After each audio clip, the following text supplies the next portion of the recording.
9:29 this morning. A live look at Mount Wilson. It is coming down. Look at that. The wind and the rain. Listen, welcome to Good Day LA at 9:30. I want to get you right over to Maria, because obviously there's a lot to talk about. Yeah, there is. And, you know, Mount Wilson, one of our highest in terms of the rainfall total so far. Over 3 inches of rain already has fallen since yesterday. My weather brought to you by the Bye Bye House this morning, and we are looking at wave number 2, this part 2 of this system where we talked about it yesterday. There's actually 3 parts to it. The first one yesterday with the light rain, today moderate to heavy downpours at times, and then that third part moving in tonight into tomorrow that's still upstream. Some heavier cells pushing into parts of the Inland Empire, Orange County. As we zoom in, Crestline off the 215, you can see those brighter colors. That's where we're seeing some of those rainfall rates closer to 1/3 per hour. And when we get to 1/3 to 1/2 an inch per hour, we do get concerned, especially around those recently burned hillsides. That can trigger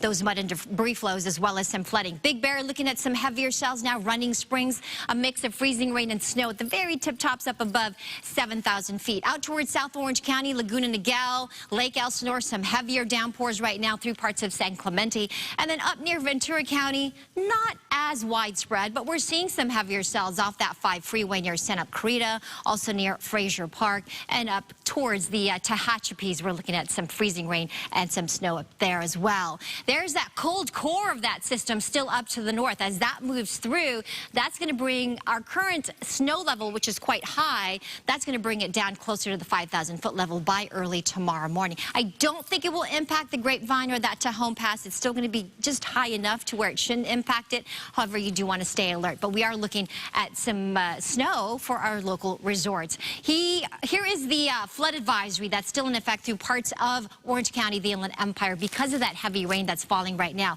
A lot of flooding going on. Also, a beach hazard statement was just issued through tomorrow for our coastline here. We've got some higher waves rolling in, some 7+ feet. So please be careful if you are headed to the coast, mainly just to look at the surf. Please don't get in the water. We do have a lot of that runoff and not very healthy water levels. That bacteria level is quite high. Here's our weather headlines. 1 to 3 inches of rain for the coast and valleys by tomorrow morning. After all of this is said and done, 5+ inches possible for the mountains and foothills.